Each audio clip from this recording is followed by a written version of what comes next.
OK. Donc, voilà, rebonsoir à tous. C'est vrai pour le désagrément, là, le retard. Donc, comme je le disais, concernant les projets, là, donc on a bouclé et il restait juste quelques-uns, hein, juste quelques deux, trois, ou bien quatre personnes qui ont soumis le projet, mais que je n'ai pas revu voilà, dans la séance plénière. Donc, je vais voir ça offline et puis marquer mes remarques. Donc, ce que je disais, c'est que je vais ouvrir en fait un autre test et je vous demanderai d'entrer le projet qui a été choisi avec les ajustements que j'ai demandé de faire. Et pour ceux qui n'ont pas pu rendre dans le temps imparti, donc ces données vont juste soumettre dans cette lucarne-là et il n'y aura pas voilà, de revue. Je vais juste noter directement. Voilà. OK, donc, euh, sur la plateforme du cours, donc j'avais déjà mis déjà deux cours. Donc, il y avait le premier cours sur l'application globale et puis, bon, il y a le deuxième qui concernait euh, la classification multiclasse qui permettait de résoudre le problème de la classe inconnue. C'est-à-dire que quand vous entraînez votre modèle pour reconnaître trois catégories, ben, le modèle va toujours prédire ces trois catégories, même si les images qui sont présentées sont hors du cadre dans lequel ils ont été entraînés, ouais, elles ont été entraînées, les images. Le modèle va toujours donner une sortie qui correspond à ces trois catégories-là. Voilà. Donc, et ça peut être ennuyant. Donc, pour résoudre ce problème-là, donc on a vu qu'on peut transformer le problème en un problème de classification multiclasse où on peut, au lieu d'avoir une seule classe, comme on l'a dit, la classification multilabel plutôt. Donc, multilabel, on peut avoir plusieurs classes dans une même image. Mais nous, comme c'est une seule classe, donc c'est une liste hein, de classes qui est retournée. Et donc, quand l'objet qu'on recherche n'est pas dans l'image, on retourne une classe vide et une liste vide. Et donc, c'est un moyen voilà, de dire que, bon, on n'arrive pas à prédire. Donc, c'est une image qui est inconnue pour nous, donc on ne fait rien. Et on a vu aussi comment voilà, déployer voilà, un modèle euh, de, de deep learning. Donc, j'ai présenté, hein, et j'ai même mis le lien, je crois, et cliquer dessus pour aller voir un petit peu les bagarres sur Streamlit que j'ai mis en place. Et justement, le projet, c'est que vous arrivez à ce niveau-là aussi dans vos projets.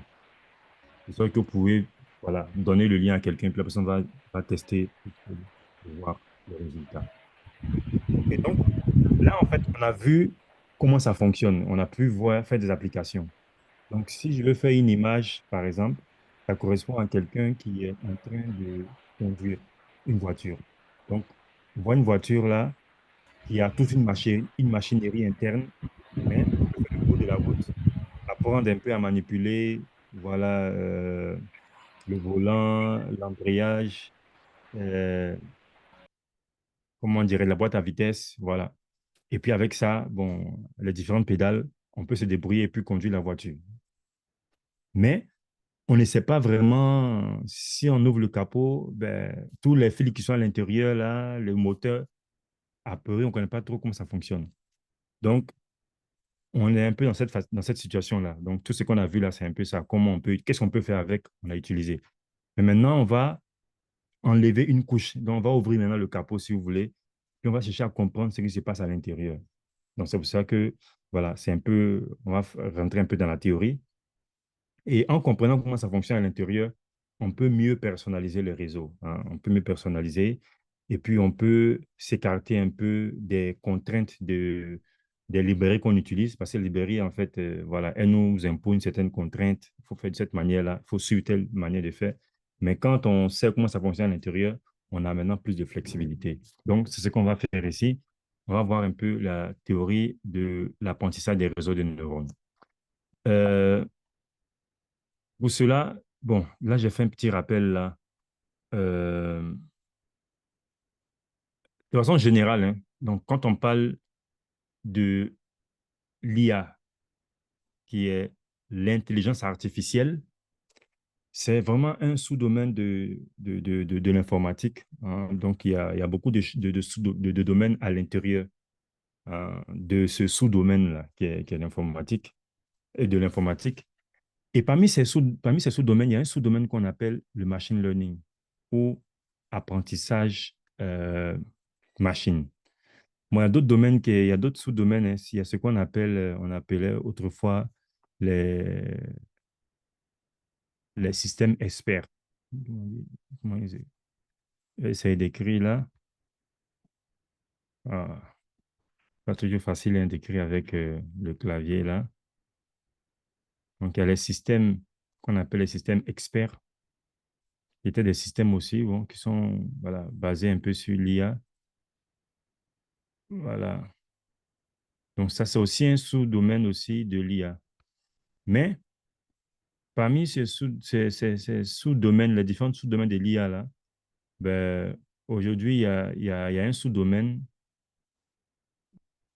celui du machine learning, qui a vraiment éclaboussé. C'est comme si c'est devenu le soleil et les autres sont des étoiles. Donc, vous voyez que quand le soleil brille, on ne voit pas les étoiles. Donc, le machine learning a vraiment dominé. Le machine learning a vraiment dominé. Et le principe du machine learning, c'est qu'on apprend à partir des données. Voilà. Donc, le système Excel, par exemple, c'était de mettre en place des règles. Donc, les experts du domaine mettent en place des grandes règles qu'on sait que, bon, voilà comment le système fonctionne. Donc, on appelle ça les systèmes experts. Mais comme vous savez, c'est pas toujours facile de pouvoir traiter tous les cas. Donc, ces systèmes-là éprouvent des limites. Le machine learning, lui, par contre, il apprend des données, donc il s'adapte vraiment aux données du domaine et voilà. Donc, à l'intérieur du machine learning, il y a trois sous-branches à l'intérieur. Il y a ce qu'on appelle l'apprentissage supervisé. Donc, ça, c'est quand on a les X et puis les Y, les étiquettes, ou bien les sorties que vous avez. Donc, on a X qui est l'entrée, on a Y qui est la sortie. Dans notre cas ici, ou bien dans le cas de l'exemple du cours qu'on a vu, c'est que le X, c'était l'image d'une scène dans la rue, et le Y, c'était ben, est-ce qu'il y a une bagarre ou il n'y a pas de bagarre. Donc, c'est ça qu'on appelle la supervision. C'est-à-dire qu'on a le résultat qui est attendu, qui est voulu. Donc, c'est ça l'apprentissage supervisé.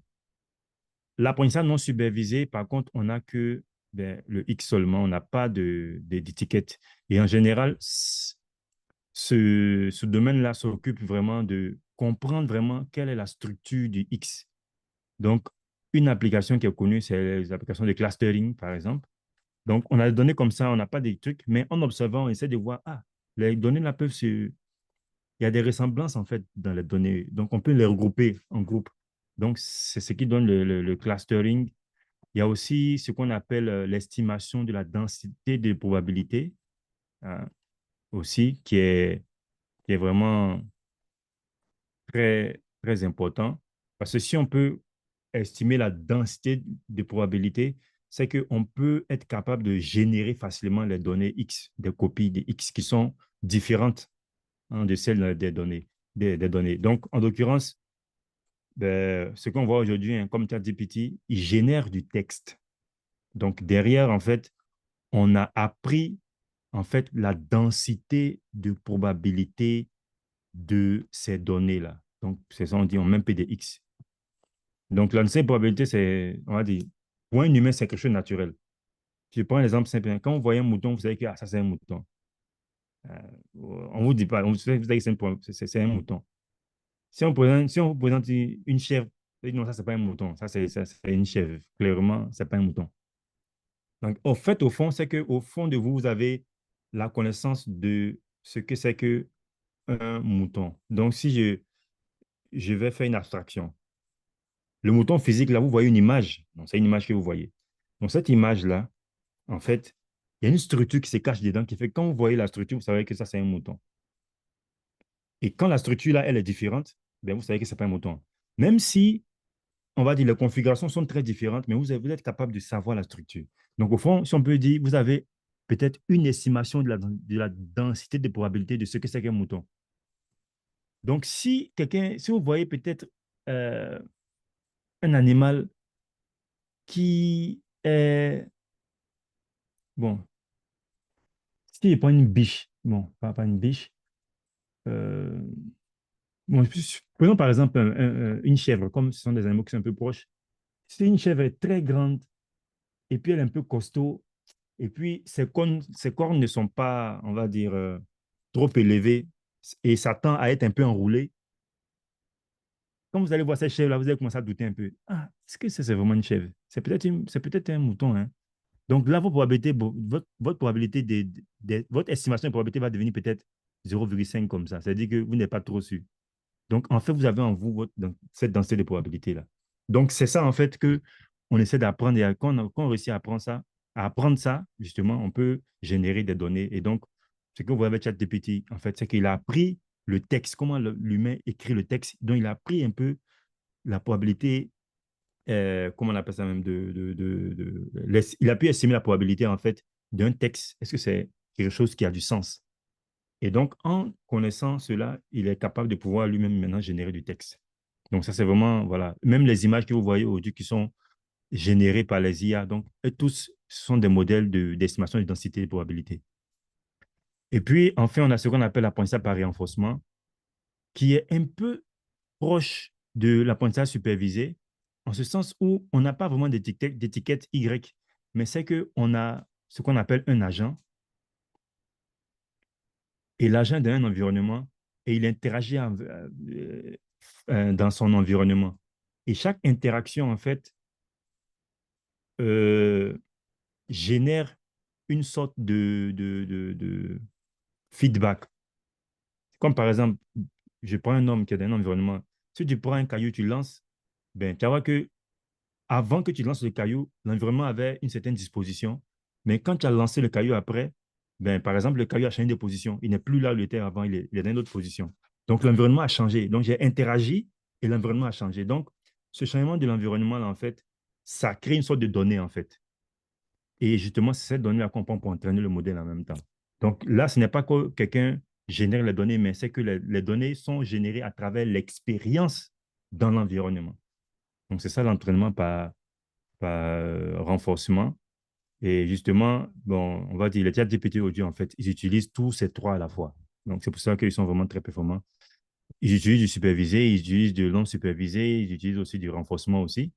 Parce que, bon, après, on va avoir le coup de NLP. C'est que, à la base, ces modèles-là de langue-là, en fait, ils ne font que générer du texte seulement. Donc, ils génèrent, à travers la probabilité de densité qu'ils ont appris, générer du texte. Mais comment faire pour que le texte soit vraiment comme une certaine fluidité, comme une conversation, voilà, comme un humain. Donc, pour que ce modèle-là puisse converser comme un humain, justement, c'est le renforcement, ça par renforcement, en fait, qui est fait, hein, pour qu'il puisse s'adapter au mode d'interaction avec, comme un humain le fait.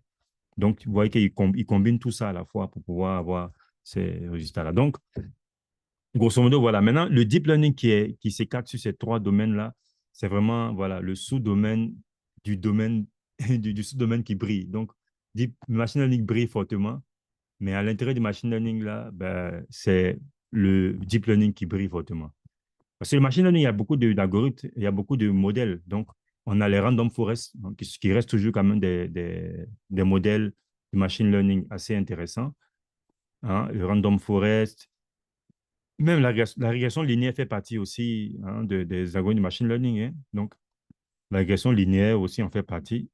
Mais parmi tout cela, ben, le deep learning voilà, a pris et en possible, on va dire, principalement, ce sont des réseaux de neurones. Voilà. Ce sont des réseaux de neurones qui ont juste beaucoup de couches. C'est pour ça qu'on dit deep.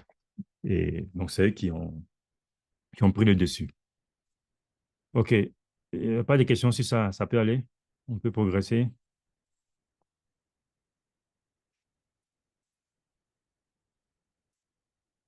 Allô? Oui, docteur. Oui, c'est bon. C'est bon. Oui, bon. Pour l'instant, les questions vont venir au fur et à mesure, docteur. OK, d'accord. Bon, là, on a quand même beaucoup de choses à voir. Je sais qu'on pourra, on pourra voir tout ça. Donc, on va revenir un peu sur le concept généraux de l'apprentissage automatique. hein. Donc, comprendre en fait comment on est passé de la programmation classique à ce nouveau paradigme-là. Puis on va présenter maintenant voilà, le réseau de neurones qui est un modèle particulier de machine learning. Et puis on va voir maintenant mathématiquement comment ça se définit. On va définir les éléments, comment est-ce qu'on évalue le modèle, et puis comment est-ce qu'on met en œuvre le mécanisme d'apprentissage. Et puis on va faire voir un exemple où on va coder tout même, c'est-à-dire qu'on va mettre toutes les pièces ensemble pour qu'on puisse voilà, bien saisir comment les éléments interagissent à l'intérieur. OK, bon. Euh, donc, premièrement, d'abord, donc, comme j'ai dit, c'est pour comprendre un peu comment on est passé de la programmation classique, hein, vers ce nouveau paradigme-là. Donc, ici, j'ai présenté tout d'abord l'architecture de von Neumann, hein, qui a proposé en fait l'architecture générale des ordinateurs. Donc, un ordinateur en général, ça se présente, hein, ou bien un programme, hein, informatique. C'est qu'on a des entrées, hein, et puis après, ou bien des données, en fait, qui vont des données qu'on appelle entrées. Et ensuite, le programme ici, c'est une suite d'instructions qui va réaliser un ensemble d'opérations sur ces entrées-là. Et puis, ça va produire un résultat. Donc, voilà l'élément classique. La souris qui est là, c'est quoi? C'est que j'ai un programme derrière qui sait lire les mouvements que j'ai faits sur le pavé de mon ordinateur. Donc, l'entrée, ce sont les mouvements, les glissements que j'ai fait sur le pavé. Et le programme, lui, il récupère ces mouvements-là et puis il me fait apparaître la souris. Il fait bouger la souris en même temps. Donc, ça paraît vraiment instantané, mais il y a tout un programme derrière qui fait la lecture des mouvements que j'ai faits et puis ensuite maintenant qui va faire des opérations pour pouvoir afficher les mouvements à mesure que je bouge sur la souris. Donc, tout ce que vous faites sur l'ordinateur, c'est comme ça. Quand je vais taper un bouton A, ben, le A que j'ai tapé, mon entrée, c'est la pression qui est faite sur le bouton. Et l'ordinateur, déjà, lui, maintenant, il va produire un résultat, c'est de faire apparaître hein, la lettre sur l'écran. Donc, tout est basé sur ce principe-là. Maintenant, concernant ce principe, il y a un chercheur à IBM en 1962 qui a fait une critique hein, assez importante. Il dit, bon, c'est lui qui a introduit en cette appellation de machine learning. Donc, il dit programmer un ordinateur euh, pour de tels calculs est au mieux une tâche difficile. Donc, il dit même, bon, j'ai enlevé certaines parties, hein, donc il a un peu expliqué que c'est pas parce que c'est quelque chose de compliqué pour nous les humains, mais il dit, mais c'est à cause de la nécessité, en fait, de mentionner tous les détails possibles, hein, de mentionner chaque étape dans les détails les plus fins et les plus exaspérants afin de réaliser une tâche. Parce que tel que la programmation classique est, il faut détailler tout ce que tu veux faire. Donc, lis ce fichier, va à la première ligne, regarde le troisième mot de la première ligne, fais ça. Donc, il faut vraiment écrire de façon exhaustive tout. Et c'est justement une des raisons pour lesquelles la programmation, les systèmes experts n'ont pas trop eu de succès. Parce que quel que soit le cas que vous allez prendre, ben, il y aura un cas qui sera pas couvert. Et là, j'ai donné un exemple ici. Euh, Quelles sont toutes les étapes qu'on doit mettre en œuvre pour pouvoir classer une image de scène comme étant une, une scène de bagarre ou une scène de non-bagarre, comme on a vu. Si je vous donne une image, hein, et mathématiquement parlant, on met dans la matrice, c'est juste, l'image est juste définie par un tableau avec des valeurs, hein. Donc, ce sont des pixels. Chaque élément, ce sont des pixels. Et ce sont ces pixels-là qui définissent l'intensité lumineuse et puis qui réussissent à nous donner une image, ce qu'on voit. Donc, avec ça, je vous demande de me dire, ben, comment je fais pour pouvoir dire qu'il y a une scène de bagarre? Est-ce qu'il va dire, je vais chercher un coup de poing dans l'image? Encore, dans le cas de la programmation classique, un coup de poing, je vais peut-être, si le poing il est sur le corps, ça ne doit pas être considéré comme une bagarre. Il faut que le poing aille sur le visage de l'autre, par exemple. Mais même encore ce cas-là, il y a plusieurs cas. Il y a l'angle de mouvement du point. Donc, est-ce qu'il peut vraiment, si je prends juste l'angle du mouvement du point, est-ce qu'il peut énumérer de façon exhaustive tous les angles possibles qui vont correspondre à un coup de poing de quelqu'un qui a été frappé une autre personne? Est-ce que c'est possible de le faire? Non, pas vraiment, docteur. Pas Voilà. vraiment, Donc, docteur. bon, voilà un des soucis avec cette approche-là. C'est qu'on ne peut pas donner tous les détails clairs. Mais nous, en tant qu'humains, c'est quelque chose de très facile pour nous. Quand on voit, ben, voilà, on sent que, bon, ouais, ça c'est une bagarre, on n'a pas besoin de discuter. Non, c'est parce qu'en fait, il y a, comment je veux dire ça, une sorte de, on parle de distribution. Ce n'est pas qu'on a un cas bien figé, mais c'est que c'est un cas un peu général et il y a un élément principal, je vais dire ça, comment je vais matérialiser ça? C'est-à-dire, il y a une structure dans l'image, en fait, qui est intrinsèque dans l'image, qui nous dit que, bon, il y a une bagarre. Ce n'est pas un truc qu'on peut vraiment expliquer avec des pixels pour dire que, bon, tel pixel est égal à telle valeur, comme tel pixel est égal à telle valeur, donc c'est bagarre. Si tel pixel n'est pas égal à telle valeur, alors ce n'est pas la bagarre. On ne peut pas faire ça directement comme ça. Donc, c'est ça un peu l'un des problèmes. Et donc, il a proposé cette architecture du machine learning là afin de expliquer cela.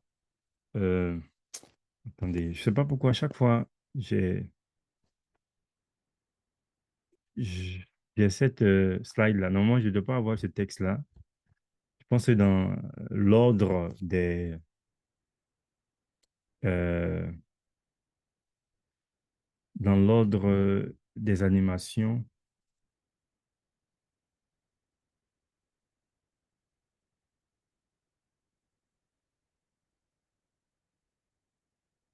Voilà.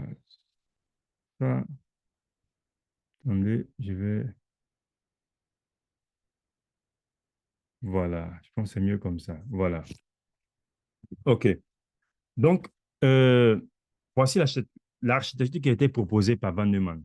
Donc, il a dit, au lieu d'avoir ce qu'on avait tout à l'heure là, donc l'entrée, le programme et le résultat, ce qu'il a proposé, c'est d'avoir les entrées toujours, mais on a un modèle, ce qu'il appelle un modèle de machine learning. Et ce modèle machine learning-là, qu'est-ce qu'il a? Il a des poids ou bien des paramètres. Donc, ces poids et ces paramètres-là vont définir en fait son comportement. Et ce modèle-là, qu'est-ce qu'il va faire? Il va opérer sur les entrées en utilisant ces poids pour pouvoir produire un résultat. Donc, voilà ce qu'il a proposé. Et qu'est-ce qu'il a dit? Euh, Supposons que nous disposions de moyens automatiques pour tester l'efficacité de toute attribution de poids ou même paramètre actuel, c'est-à-dire un instant bien donné, en termes de performance réelle. Donc, ce qu'il dit ici, c'est que, je mets ça ici, c'est qu'on a une possibilité de, quand on fournit les entrées au modèle et qu'on a des paramètres, peu importe les valeurs qu'elles ont, mais si on a des valeurs de paramètres et qu'on a les entrées, on peut calculer les résultats. Mais ce qu'il dit ici, c'est que si on a un moyen de calculer en fait l'écart qu'il y a entre les résultats et les sorties, donc c'est ce qu'on appelle la performance, c'est l'écart qu'il y a entre ces, ces deux-là. Voilà, donc c'est, comment il veut dire ça? C'est une sorte d'écart. Comment je vais écrire ça?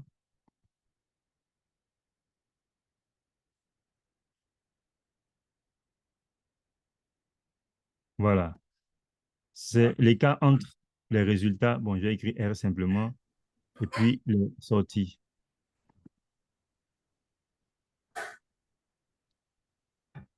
Donc, il dit, si on a un moyen de pouvoir faire cette évaluation-là, pour savoir vraiment à quel est-ce que les résultats sont proches des sorties escomptées. Donc, les sorties ici sont les sorties escomptées. Hein. C'est ce que, par exemple, dans notre cas qu'on a pris dans le cours, l'entrée, c'est quoi? C'est l'image d'une scène dans la rue et la sortie, c'est est-ce qu'il y a bagarre ou pas? Donc, il dit si on a un moyen de pouvoir tester, de pouvoir mesurer en fait euh, l'écart qu'il y a entre les résultats qui ont été fournis par le modèle et puis le vrai résultat auquel on s'attend. Ça, c'est le premier élément qu'il a dit. Il dit, et que nous fournissions un mécanisme pour modifier l'attribution de poids afin de maximiser les performances. Donc, ça, c'est ce que Samuel Atur dit lorsqu'il a conçu en fait, cette idée de machine learning. Donc, il dit qu'en plus, on a quoi? On a un moyen en fait, de mettre à jour, en fait. Donc, modifier, c'est de mettre à jour, en fait, les paramètres ou bien les poids du modèle de sorte que on puisse maximiser ces performances-là. Autrement dit, c'est qu'on puisse avoir de nouveaux résultats qui vont être plus proches encore des sorties qu'on recherche. Parce que plus on est proche des sorties, plus la performance, elle est meilleure. Hein. Donc, le terme performance ici, voilà, il est général, hein, parce que une performance, ça peut être, par exemple, un taux de réussite. Donc, plus c'est beaucoup, mieux c'est. Après, ça peut être aussi une différence, simplement, comme j'ai parlé d'écart. Dans ce cas, l'écart, il doit être proche de zéro pour qu'on ait une meilleure performance. Donc, c'est un terme que j'ai utilisé qui est générique. Donc, il dépend en fait de notre manière d'apprécier. Donc, ça peut être, on peut choisir un calcul de performance ou quand on a une valeur qui est très faible, alors c'est une bonne performance. On peut choisir aussi la performance de sorte que si la valeur est très élevée, ben, c'est une bonne performance. Donc, c'est-à-dire que ça va dépendre vraiment du problème qu'on a sous la main. OK, donc il dit que si on a un moyen de vérifier et de modifier l'attribution de poids, autrement dit, mettre à jour le poids, afin que ben, les résultats soient meilleurs. Donc, remarquez ici que l'entrée ne change pas, hein, c'est la même entrée toujours. Parce que l'entrée, normalement, elle est censée venir de la nature. Elle est censée être quelque chose voilà, de naturel. Par exemple, la scène, est-ce que moi, je peux dire que je vais envoyer une image artificielle? Non, parce que c'est une image d'un truc réel. Donc, je prends l'image, c'est juste elle que je vais utiliser comme entrée. Mais le poids, par contre, c'est moi qui dois ajuster le poids parce que c'est ce poids-là qui définit ben, le comportement du modèle. Comment il transforme les entrées en sorties. OK. Donc, il dit, une fois que ça c'est fait, il dit que si on a ces deux éléments-là, si ces deux éléments sont là, il dit, nous n'avons pas besoin d'entrer dans les détails de comment chacun se fait, en fait. Pour voir qu'elle pourrait être rendue entièrement automatique et pour voir qu'une machine ainsi programmée hein, apprendrait de son expérience. Donc, qu'est-ce que ça signifie? Supposons que, ben, au départ, on a une entrée, bon, on a un ensemble d'entrées, et puis on a le modèle. Et bon, au départ, par exemple, supposons qu'on met les paramètres des valeurs aléatoires, n'importe quoi. Et si ce modèle-là prend ces paramètres qui sont des valeurs aléatoires et avec les entrées, et il produit un résultat, c'est sûr que bah, le résultat sera vraiment très loin des sorties. D'accord? C'est clair Oui, docteur. ou pas? Oui, docteur. Voilà. Donc, cet écart sera vraiment très, très grand. Donc, ce qui signifie que la performance, elle serait, on va dire, faible. On aura une faible performance. Maintenant, comme on a dit qu'on a un moyen de mettre à jour les paramètres, donc on peut modifier les paramètres et puis on va encore transformer les entrées avec ces nouveaux paramètres-là pour produire un résultat. Mais ce qu'on a dit, c'est que quand on met à jour les paramètres, alors, on va dire, ce mécanisme de mise à jour-là, ce n'est pas n'importe quelle mise à jour. C'est une mise à jour, en fait, qui est orientée vers la maximisation des performances. Donc, ça signifie que quand je modifie ça, automatiquement, ma performance va s'augmenter ici.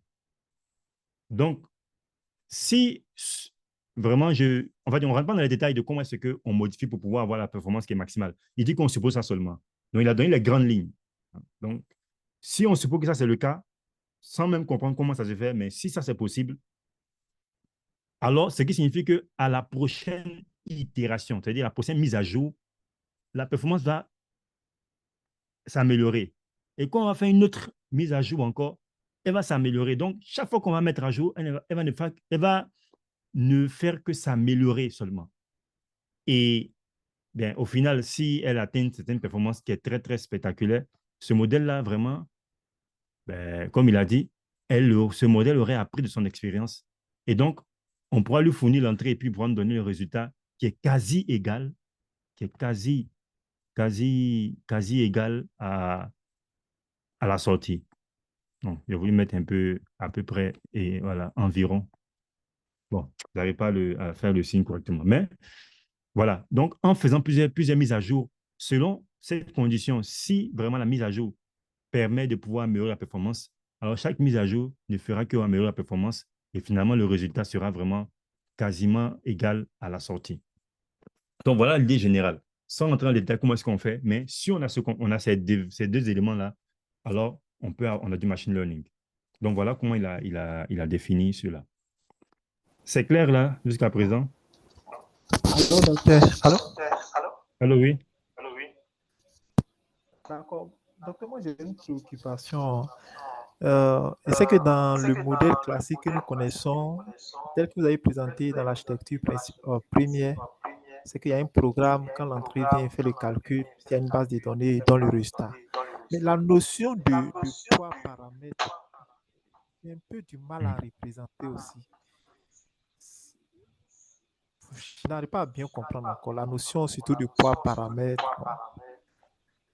OK. Euh, les paramètres, en fait, on peut dire que, ah, il y a des échos là, apparemment. OK. Donc, ce qu'on peut dire, c'est que le cas du programme classique, on peut le voir ça comme c'est un programme qui a des paramètres, en fait. Mais sauf que les éléments sont figés. C'est seulement qu'on rend une partie du programme un peu variable. C'est ça, en fait. C'est qu'on rend quelque chose un peu variable. C'est-à-dire que ça n'a pas vraiment une valeur fixe. C'est qu'on peut changer la valeur ou bien la manière de faire d'un moment à l'autre. C'est ça un peu l'idée de paramètres. C'est que on a un élément clé qui est utilisé dans le programme et au lieu que cet élément-là, on le décide une fois pour toutes, ben, on décide qu'il pourra avoir peut-être trois possibilités ou bien quatre possibilités. Et c'est à nous maintenant de choisir maintenant la possibilité qu'on veut. Peut-être dans un cas, on va choisir une possibilité. Dans un autre, on va choisir une possibilité. Voilà. Et ici, c'est justement cette mise à jour qui va dicter ce changement-là. Donc, il faut voir ça comme on a ajouté en fait de la flexibilité. Euh, D'accord, docteur. je ne sais pas comment je vais. euh, Alors, docteur, oui, bon, enfin, je voulais essayer, voir si j'ai compris, si ce que j'ai compris là peut aider dans l'explication. Par exemple, OK. si je prends l'exemple des images enfin, la recherche des bagarres à travers les images, par exemple, Mhm, on pourra dire, par exemple, que l'entrée, c'est l'image, par exemple. Et mhm, puis, en termes de paramètres, par exemple, on peut dire, par exemple, je dis n'importe quoi, recherche sur l'image, peut-être telle ou telle variable, par exemple, des empoignades, ou bien des coups de poing formés, ou bien des gens qui sont énervés. Et ça qui sera pour, euh, les paramètres qui vont venir appuyer l'image et puis faire le traitement. Et à chaque fois qu'on va venir modifier, entre guillemets, ces paramètres, en ajoutant plus un autre détail pour dire que euh, si on voit par exemple un pied levé en l'air vers un visage, ça voudrait dire qu'il y a de la bagarre. Est-ce que c'est comme ça c'est comme ça que je comprends. Est-ce que c'est juste? bon, je veux dire, c'est pas vraiment, pas exactement. Parce que là, ce que tu as mentionné, en fait, c'est normalement ce que le modèle est censé, on va dire, trouver dans l'image pour dire qu'il y a une bagarre ou pas. Alors que le paramètre est utilisé pour pouvoir trouver ça, en fait. Donc, moi, je dirais que plutôt que le paramètre serait ici, euh, comment dirais-je, on va dire, par exemple, la zone à regarder dans l'image, ça peut être un paramètre. Je peux dire au programme, juste regarde le centre, la partie du central au milieu de l'image, juste regarde là-bas seulement. OK. Ok. Je peux dire au programme, bon, il faut regarder juste un peu à gauche. Ok. Ok. Maintenant, en regardant à gauche, il peut maintenant trouver là-bas qu'il y a peut-être un coup de poing ou pas. Mais ça a Ah, permis en fait d'orienter là où il va pouvoir trouver ce qu'il cherche. Donc c'est ça en fait, on peut dire que c'est le paramètre. ok, d'accord. Voilà. Merci beaucoup. C'est un peu clair Pas pour de moi. quoi. C'est la Donc même chose si que je le vois, poids, docteur. Ah, ok. pas entendu? Non, je pensais que vous avez fini. Quand j'ai parlé du poids, je pensais que c'est la même chose, quoi. Il demandait. C'était la même chose. Et c'est la même chose. Je demandais, est-ce que paramètre et puis poids, c'est la même chose Oui, dans oui, ce oui, c'est la cas même ici? chose. Oui, ce sont des Ah, synonymes. En fait, ah, historiquement, ok. bon, il y a le thème voilà, poids qui était utilisé. Bon, après, les gens ils ont toujours le thème paramètre. Mais on va dire, voilà, c'est ça, c'est les paramètres. Donc, les paramètres vont être mis à jour pour s'ajuster et pour qu'on puisse avoir une bonne performance. Donc, voilà un peu, il a défini le machine learning. Donc, ici, il faut regarder qu'il y a trois éléments clés, en fait, hein. Hormis les données, on suppose qu'elles sont déjà là, mais dans la constitution de voilà, de ce paradigme-là, c'est qu'il y a des éléments clés. C'est de définir le modèle, c'est quoi, qu'est-ce qu'il fait. Ça, on n'a pas parlé de ça. Il a dit que, bon, on a un modèle, mais le modèle, en fait, au fond, concrètement, c'est quoi? C'est comment il transforme l'entrée en résultat. C'est ça le modèle. C'est quelle opération exacte se fait sur l'entrée pour produire le résultat. Bien évidemment, avec ses paramètres. Donc, comment les paramètres et les entrées sont, on va dire, quelle opération est faite sur les entrées et les paramètres de sorte à pouvoir produire le résultat. C'est ça, en fait, le modèle. Donc, il faut définir quelle est cette opération-là vraiment, mais quelle est cette procédure-là, comment ça se fait. Donc, c'est ça qui est un élément clé pour tout algorithme de machine learning. C'est que chaque algorithme de machine learning a sa manière à elle de définir comment elle transforme l'entrée en résultat avec ses paramètres. Deuxième élément important, hyper important, c'est la mesure de performance. Parce que c'est elle qui va guider justement le mécanisme de mise à jour. Donc, ces trois éléments-là sont vraiment les éléments fondamentaux. Donc, tout algorithme de machine learning, en fait, on peut le définir à partir de ces trois éléments-là. Ce sont ces trois éléments-là qui vraiment le particularisent. C'est ça qui donne la particularité de chaque algorithme de machine learning. Donc, le mécanisme de mise à jour des paramètres du modèle. Euh, un exemple simple. Bon, on va même voir ça quand on va voir on va dire, comment on appelle ça, les réseaux de neurones, là. Bon, attends, ou bien, ou j'avance et puis je vais revenir sur, bon, c'est pas grave, on va donner quelques exemples. Donc, supposons que j'ai un modèle. Vous connaissez la régression linéaire, hein? Donc, c'est le modèle basique, hein. Donc, on a le Y qui est égal à AX plus B. Ça, c'est vraiment voilà, le basique. Bon, c'est vrai que quand on travaille le A, c'est une matrice, le X, c'est aussi une matrice, le B aussi, c'est un gros vecteur. Mais ça, c'est un modèle de régression linéaire. Et on va dire, c'est une fonction mathématique, hein, une fonction mathématique claire. On sait comment elle transforme les entrées et ses paramètres en la sortie. Ces paramètres, voilà, par l'occasion, les paramètres, c'est quoi? Ce qui peut changer de couleur. Voilà. Donc, les paramètres, ce sont A et puis B, qui sont les paramètres de ce modèle de régression linéaire. Et l'entrée, c'est X, qui est l'entrée. Et la sortie, c'est Y.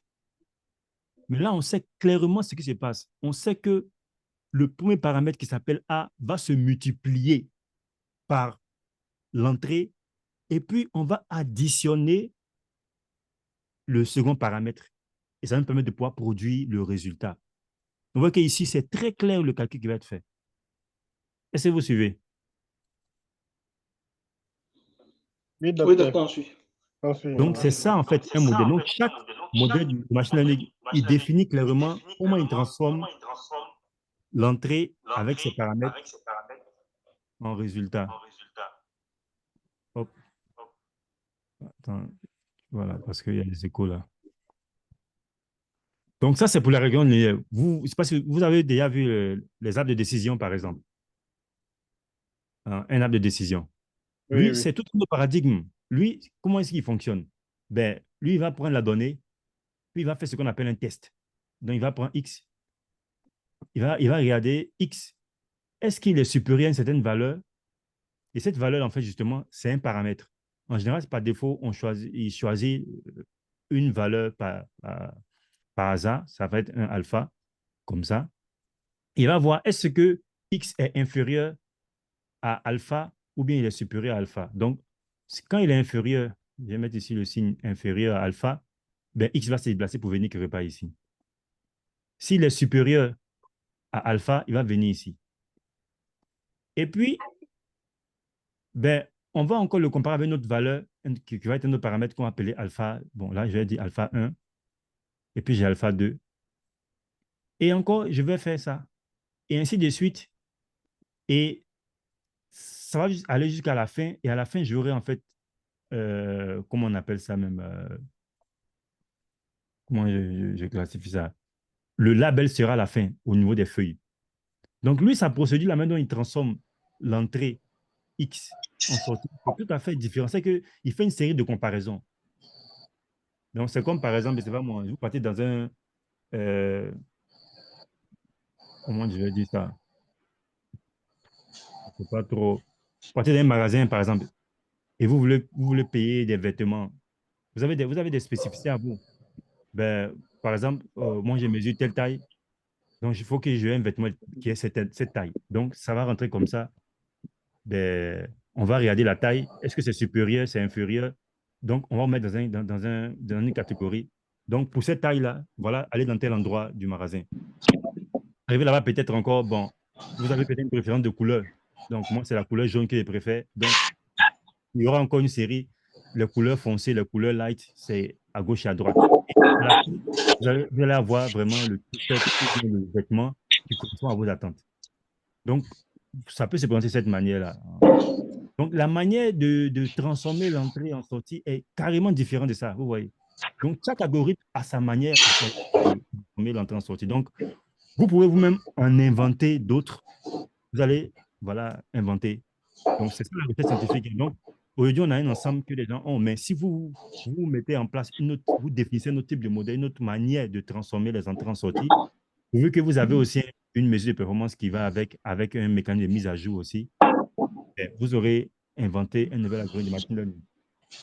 Il faut juste, ce sont ces trois éléments fondamentaux-là qu'il faut définir. Et justement, dans la recherche scientifique, c'est qu'il y a des chercheurs qui découvrent de nouveaux modèles, par exemple.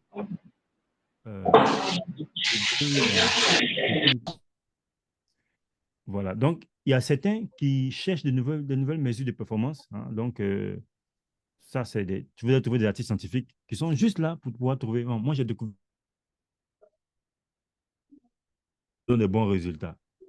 D'autres vont proposer de nouveaux mécanismes de mise à jour pour pouvoir mettre à jour des paramètres d'un modèle bien donné. Et voilà comment la recherche scientifique évolue. Donc, vraiment, ces trois éléments sont les trois éléments fondamentaux de tout algorithme hein, de IA. Donc, il est vraiment bien de bien les saisir voilà, pour organiser un peu les idées dans ce sens-là. OK. Donc, quand on a, comment dirais-je, Monsieur, j'avais un carotte aujourd'hui. Moi, j'ai dit mon bac. Ça là, c'est ton cas, hein?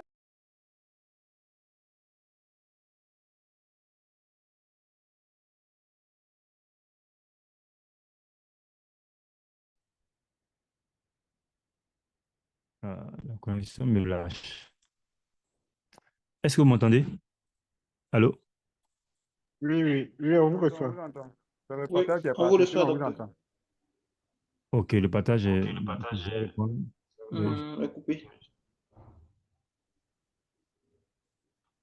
OK. Voilà, ça va. Voilà. C'est bon, vous me suivez là? Oui, oui.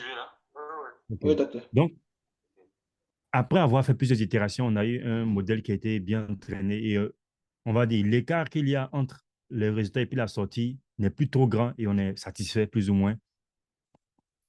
Qu'est-ce qui se passe? C'est que l'algorithme de machine learning, là, quand on veut l'utiliser maintenant, ben, après la phase d'apprentissage, voilà comment est-ce qu'il devient. On lui fournit l'entrée et on a le modèle avec ses paramètres fixés aux valeurs qui nous ont donné les meilleurs résultats qu'on voulait. Et avec ça, bon, on obtient le résultat et vous voyez qu'on obtient une architecture qui est vraiment similaire à celle de von Neumann, de, de l'architecture classique des programmes informatiques. Donc, vous voyez que c'est vraiment, voilà, très, on va dire, c'est quasiment la même chose. Mais sauf qu'il y a une étape où on doit faire l'entraînement. Alors qu'ici, on spécifie nous-mêmes quelles sont les différentes opérations qui sont faites. Mais ici, on laisse le modèle lui-même chercher à comprendre comment il peut transformer les entrées en résultats qui nous conviennent. Donc, voilà un peu voilà, le modèle de machine learning. Et après apprentissage, il devient très similaire, hein, très similaire à l'architecture du Van Neumann. OK, bon, donc là, on va dire, c'est ce que j'ai voulu partager hein, concernant les concepts généraux. Il y a beaucoup de choses à dire, certes, mais je pense que le cœur, c'est vraiment ça, quoi. Si vous saisissez ça, c'est voilà, c'est vraiment l'élément le plus important. En l'occurrence, c'est tous les trois éléments, hein, la définition du modèle, et puis la mise à jour, et puis comment est-ce que les éléments sont imbriqués ici. Allô, Donc, docteur?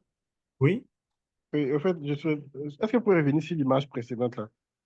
Voilà. Au fait, ici, je voulais savoir si après, on veut peut-être procéder à une optimisation du modèle en mettant, par exemple, à jour les paramètres. On doit refaire l'entraînement afin de pouvoir ajouter peut-être de nouveaux paramètres fixes au modèle. C'est bien ça? bon, la question, elle est un peu, c'est une très bonne question parce que là, tu touches du doigt des éléments assez importants. En fait, bon, les paramètres eux-mêmes sont définis par défaut et au départ.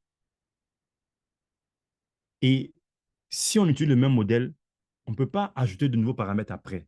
On peut changer les valeurs du paramètre. Donc, c'est ça le mécanisme de mise à jour. La mise à jour signifie qu'on change les valeurs ou bien l'état des paramètres, mais on n'ajoute pas de nouveaux paramètres. Donc, les paramètres, en fait, font partie de la définition même du modèle.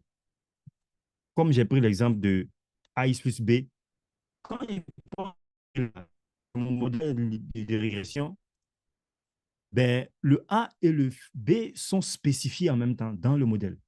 C'est quelque chose qu'on spécifie au départ. Donc, si je vais utiliser ce modèle-là pour faire un entraînement, je ne peux pas après venir ajouter un autre paramètre ici, ben, c'est pas moi, D. Non, je ne peux pas venir ajouter un autre paramètre. Soit ce que je vais faire, c'est juste changer les valeurs de nouveau. Donc, en fait, ça, c'est peut-être dans votre question, j'ai compris un peu que vous avez évoqué la notion d'ajouter de nouveaux paramètres.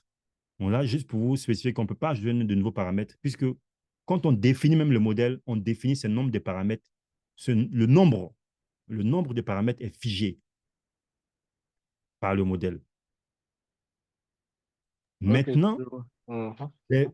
comme vous avez dit, par exemple, qu'après, si on veut vraiment améliorer encore, ben on va revenir encore à une phase d'apprentissage encore. On va refaire un nouvel apprentissage à partir de l'état dans lequel il était, bien sûr.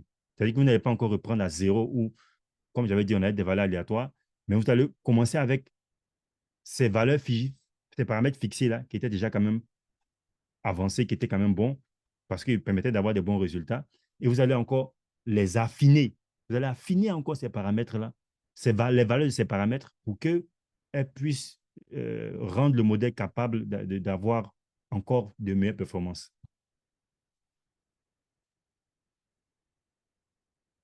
Est-ce que c'est clair? Docteur, Oui, c'est clair. Merci, docteur. C'est très clair. allô, docteur. Oui. Je voudrais poser une question, si vous permettez. Oui, pas de souci. Allez-y. Voilà, souvent, quand on essaie de lire un peu l'actualité sur les modèles, l'entraînement des modèles, on lit souvent tel modèle a 7 milliards de paramètres. Est-ce que c'est la même chose que ce que nous voyons aujourd'hui? Paramètres. Exactement. Exactement, c'est ça. Merci beaucoup, docteur.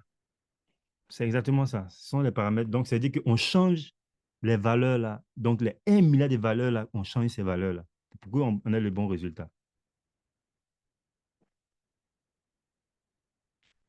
OK. Donc, là, maintenant, on va voir Alors, maintenant. docteur, Oui? juste une parenthèse. Des modèles qui ont 7 milliards plein de milliards de paramètres. Uh-huh. Donc, je veux dire, leur mise à jour, là, ça doit se faire de manière automatique par les programmes.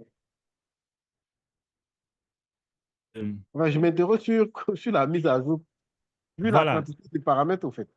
Bon, en fait, la mise à jour, comme on dit, c'est un mécanisme. Donc, après, c'est le modèle même qui va... C'est le modèle qu'on a choisi. C'est nous, on va mettre en place une manière de mettre à jour. Bien sûr, c'est pas, on ne va pas venir regarder les valeurs, on va essayer une à une. C'est une possibilité, c'est de, par exemple, c'est ce qu'on appelle la recherche. C'est-à-dire que j'essaie un, je vois le changement. J'essaie un encore, je vois le changement. Mais si on veut faire ça manuellement avec 1 million, on ne peut pas s'en sortir. Donc, il y a des méthodes. Donc, c'est pour ça qu'il a dit que, en fait, ce sont vraiment les éléments de base de recherche. Donc, comment trouver un meilleur moyen de pouvoir rendre ce mécanisme de mise à jour-là, on va dire, moins difficile, qui va minimiser le temps. Donc, ça, c'est de la recherche aussi.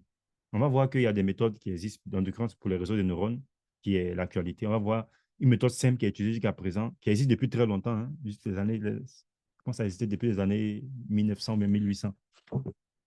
Et on utilise toujours ces mêmes méthodes parce qu'on n'a pas eu de nouvelles méthodes. C'est vrai qu'il y a des petits changements, mais en général, c'est les mêmes méthodes qu'on utilise.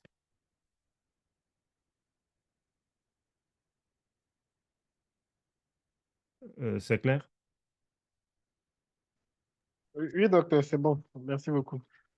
Donc là, maintenant, on va voir le modèle basique des réseaux de neurones qu'on appelle le perceptron multicouche. Donc ça, c'est, on va prendre juste un modèle ou bien un algorithme de machine learning. Parce que machine learning, comme je dit, c'est tout ce qui va respecter ces conditions-là. Donc si on a un modèle qui, bon, quand je dis le mot modèle, peut-être on peut dire que c'est directement machine learning. Vous pouvez appeler ça comme vous voulez.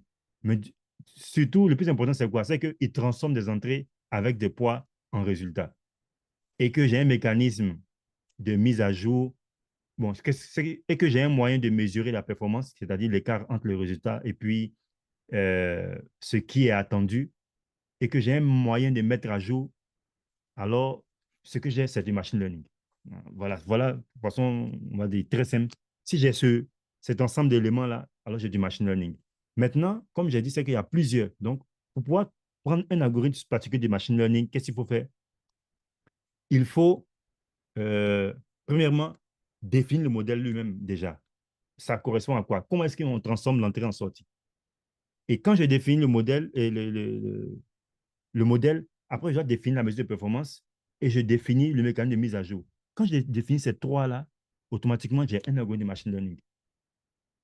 Donc, tout algorithme de machine learning que vous connaissez, on doit être capable de définir ces trois éléments-là, parce que ce sont ces trois éléments-là qui nous permettent de pouvoir rentrer dans ce paradigme que voilà, le chercheur Samuel Atuy a mis en place, qu'on appelle machine learning. Et avec ça, voilà, on peut justement avoir une sorte de programme informatique qui apprend automatiquement hein, des données sans qu'on lui dise fais ça, ça, ça, ça, ensuite ça.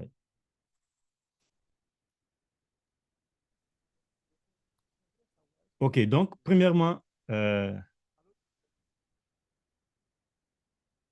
définition du modèle du perceptron multicouche.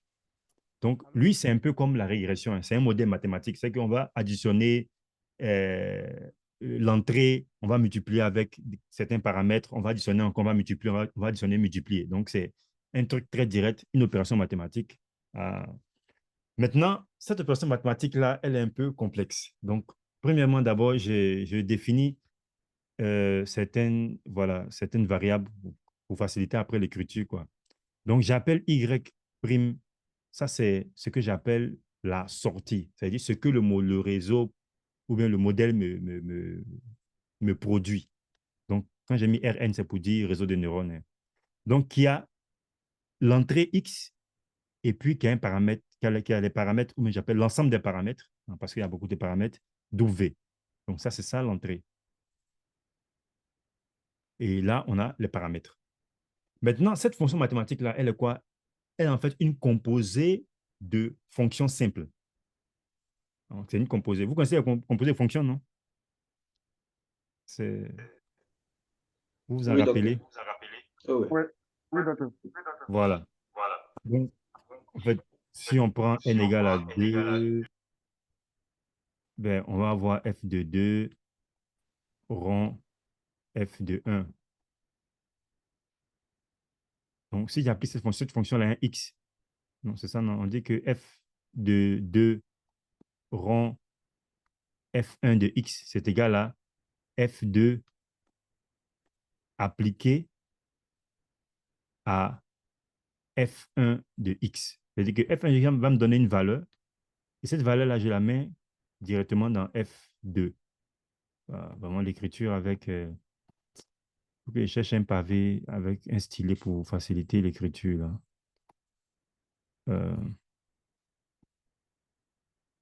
Voilà. Donc, le f1 de x, ça va me donner une certaine valeur. Je peux appeler ça même x2, par exemple. Et ça sera comme c'est f2 de x2. Donc, c'est vraiment quelque chose de, voilà, très simple, hein. On a vu ça au lycée.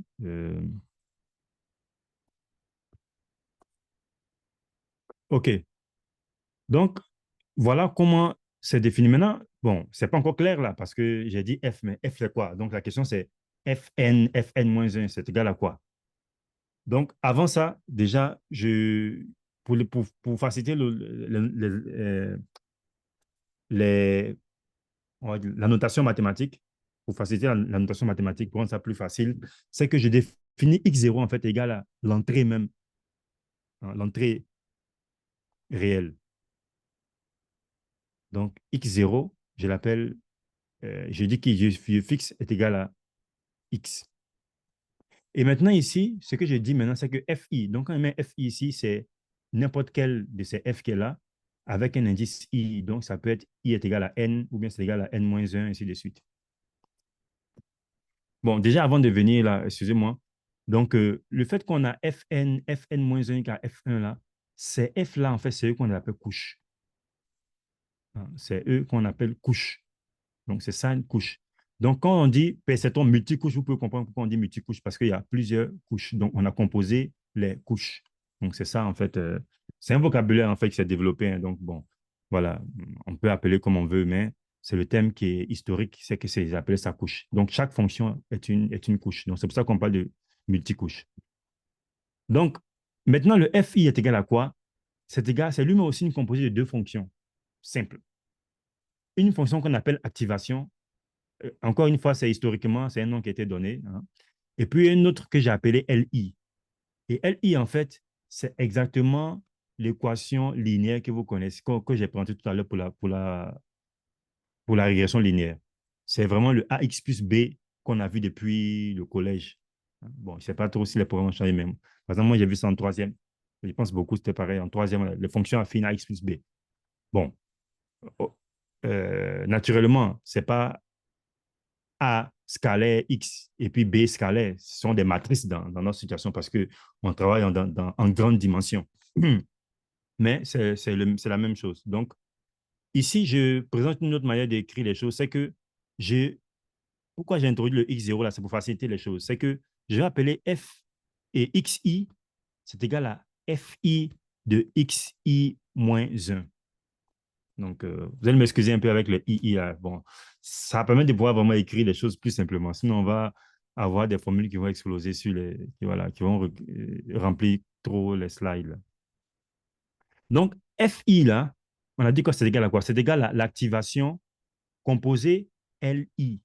Donc, c'est ça. Si j'applique ça à XI-1, qu'est-ce que je vais obtenir? FI de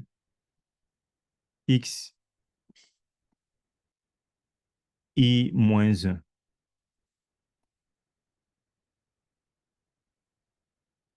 Ça va me donner d'abord l'activation,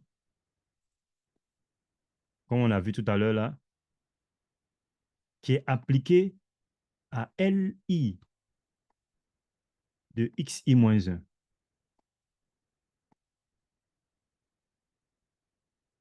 C'est bon? Est-ce qu'on est d'accord avec ça? Oui, monsieur, on est d'accord. Donc, on comprend que le ZI que j'ai mis ici là, est égal à LI de XI moins 1. Ah, donc, c'est ça. Donc, c'est juste que on a introduit des variables intermédiaires. Parce que les composés, là, si on les met tout en même temps, ça rend l'écriture un peu lourde. Euh, Quelqu'un a le micro qui est... OK, voilà. Donc, attendez. Donc, attendez, je vais effacer là, parce que j'ai écrit là où... Voilà.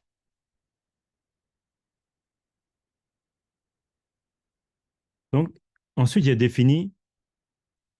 j'ai rappelé en fait X et Y prime qui est égal à tout le réseau là. Donc, c'est ça, on appelle le réseau des neurones, hein. Donc, le perceptron, qui est égal à tout le perceptron. Donc, Y prime, en fait, est égal à Xn. Donc, vous voyez, le X0, c'est égal à X qui est l'entrée, et le Y prime, qui est la sortie, c'est que le réseau a produit, je l'appelais Xn. Et Xn est égal à quoi? Est égal à Fn de Xn moins 1. Donc, en fait, l'idée d'utiliser ça, ça fait quoi? Ça fait que quand j'ai fait F1 de X0, qui est X, j'obtiens X1. Donc, le X1 que j'ai là, je le mets dans le F2. Donc, ça fait F2 de X1 qui me donne un F3 et je le mets. Donc, ça fait que avec ça, je peux ne pas écrire toute la formule. Donc, vous voyez que j'ai écrit Xn est égal à Fn de Xn moins 1. Mais en fait, ça, c'est quasiment la même chose qu'il y a ici. Puisque le Xn moins 1, je sais que lui, il est lui-même égal en F n moins 1, puisque vous voyez, les indices, ce sont les mêmes indices, mais c'est le X ici qui a un indice en moins. Donc, Xn moins 1, c'est F de n moins 1, mais appliqué à Xn moins 2. Donc, lui, en fait, il comprend, c'est comme si il comprend tout ça. Je vais écrire là. Il comprend tout ça. En fait, c'est tout ça appliqué à X0 qui me donne directement Xn moins 1. Donc, ça permet en fait de ne pas écrire trop, voilà, écrire de façon trop longue, trop éclatée. Voilà, donc la sortie, je peux l'écrire comme une seule fonction Fn de Xn-1. OK, donc là, j'ai réécrit maintenant la formule là, ici, de Zi est égal à Li de Xi-1, comme j'avais dit tout à l'heure. Donc, ici, j'ai changé un peu l'écriture. Donc, j'ai mis Xi-1 multiplié, donc c'est un produit matriciel ici, hein, parce que ce sont des matrices là, fois WI. Ici, j'ai dit WI. Là, on avait W, mais là, j'ai mis WI ici parce qu'on aura plusieurs W en fait. Donc, le W ici, le grand W sans indice, lui, on va dire, c'est la collection de tous les WI. Donc, j'ai mis ici WI plus BI. Et on va dire, le fait d'avoir mis le produit XI d'avoir avant WI, c'est aussi pour des commodités aussi, parce que ça veut très bien que le produit matriciel n'est pas commutatif. Quand on travaille avec des scalaires, bon, A fois B est égal à B fois A, il n'y a pas de problème. Mais en termes de matrice, A fois B n'est pas égal à B fois A. Donc là, l'ordre de l'opération est assez important. Donc ici, on l'a placé pour que ça rend les opérations après plus aisées à comprendre. Donc voilà, donc ça, c'est la fonction affine qu'on connaît depuis longtemps. Donc, au fond, c'est cette fonction très simple-là. Maintenant, l'activation, là, je ne l'ai pas définie parce qu'il y a plusieurs manières de la définir. Mais la particularité de l'activation, c'est que c'est une fonction qui est non linéaire. Parce que ça, cette fonction, elle est linéaire. Et pour ceux qui se rappellent un peu on va dire, des propriétés des fonctions linéaires, parce que si on compose deux fonctions linéaires, on obtient une fonction linéaire. Ah, donc, le fait, si activation est aussi une fonction linéaire, c'est comme ça ne sert à rien de faire cette division parce que c'est encore une de linéaire qu'on va avoir. Mais l'activation permet de pouvoir casser la linéarité. Et ça, c'est vraiment un élément assez important dans la composition de cette fonction-là. Donc, une couche, en fait, c'est une composition d'opérations linéaires et d'une opération qui est non linéaire. Donc là, j'ai écrit de façon générale, hein, le xi-1, ça appartient à... Ouais, c'est vrai, je n'ai pas parlé un peu des dimensions là. Donc, c'est un peu important. C'est que j'ai considéré les vecteurs lignes. Vous voyez, puis j'ai mis la première dimension, c'est 1. et la seconde dimension, c'est N0. Donc, ça veut dire que ça va se présenter comme ça. X. Bon, là, je vais me perdre un peu, hein. Bon, je vais mettre entre parenthèses en haut pour indiquer les éléments. Bon, je mets X0 en haut, virgule. Je mets ici X1. C'est pour juste dire les composantes, hein. Donc, ici, j'ai X1. Et puis après, j'ai X2, entre parenthèses, ainsi de suite. Bon, c'est pas trop clair ici, désolé. C'est pas vraiment aisé d'écrire avec le pavé, là. Est-ce que je vais essayer pour voir. Longtemps, je n'ai pas utilisé ça. Il y a une petite souris là, mais bon.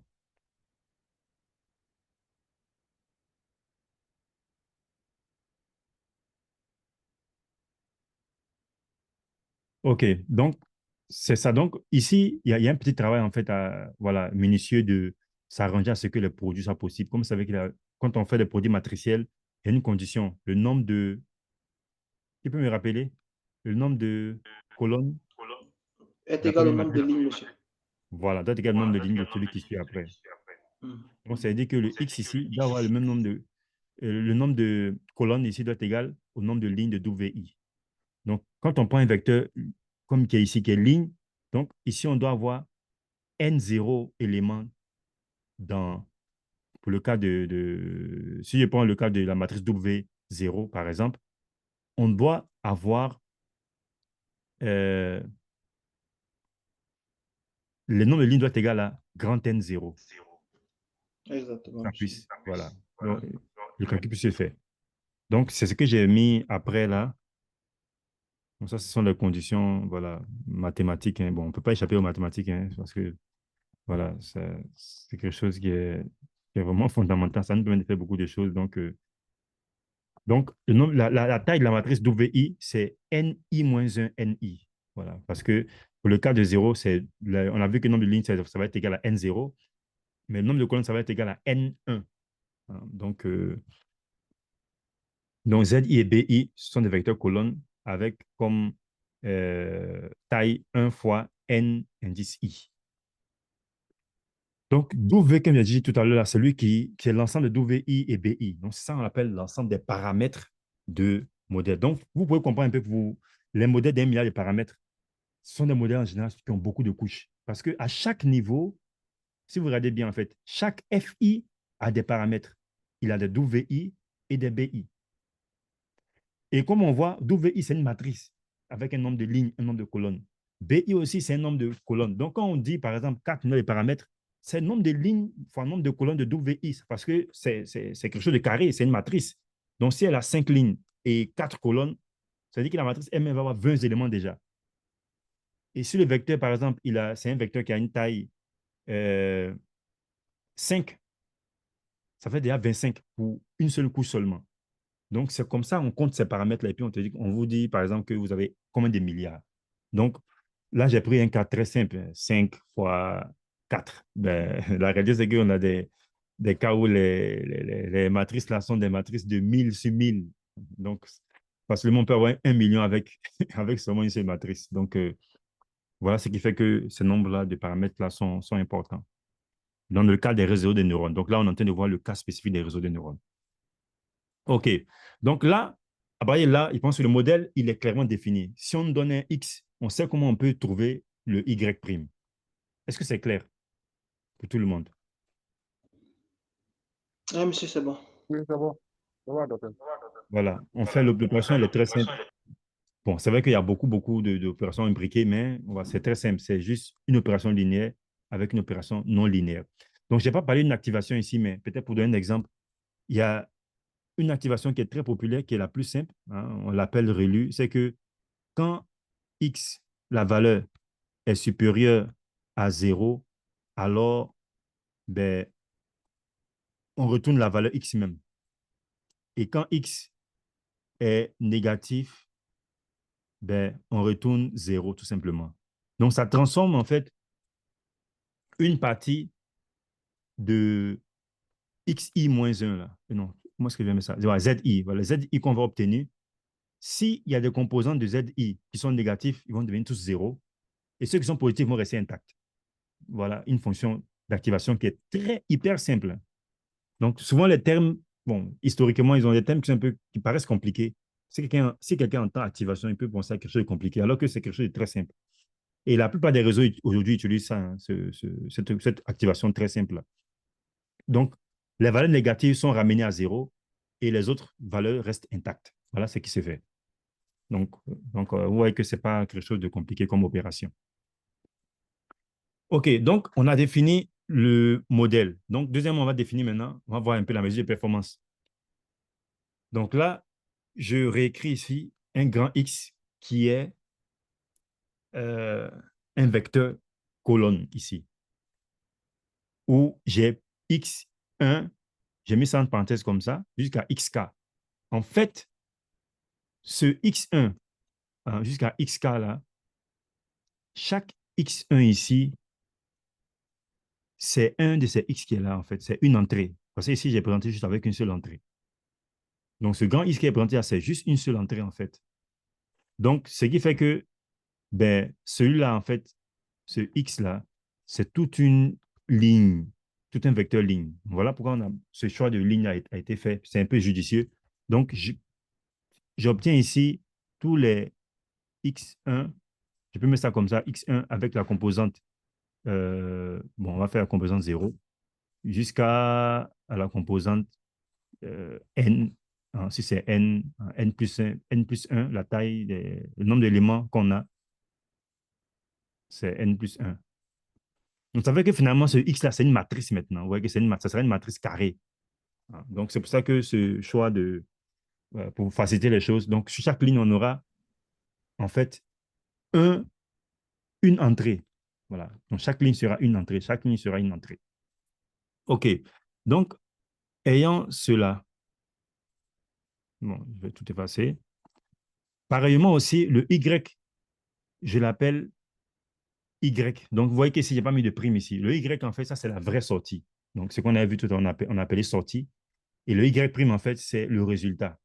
Donc, pareillement, le Y prime, on a différentes sorties, puisque pour chaque X, on a la sortie qui correspond. Hein. Comme on a vu le cas des bagarres, pour chaque image, on a la catégorie, est-ce que c'est bagarre ou pas. Donc, pareillement, donc, ils sont associés comme ça. Et là, j'ai rappelé les sorties. Ça, c'est ce que le réseau a produit. Hein. Donc, le X1, là, avec les paramètres, ont été transformés par le réseau en Y'. Donc, historiquement, hein, donc, le thème qui est utilisé, c'est qu'on appelle ça loss. Donc, c'est le thème, vous allez l'entendre souvent. C'est un moyen de mesurer la performance, surtout de ces réseaux de neurones en général. On appelle la fonction loss. Et loss mesure quoi? Ça mesure en fait une sorte d'écart entre Y' et Y. Hein? Donc, j'ai pas, on va dire, attendez, je vais effacer ça.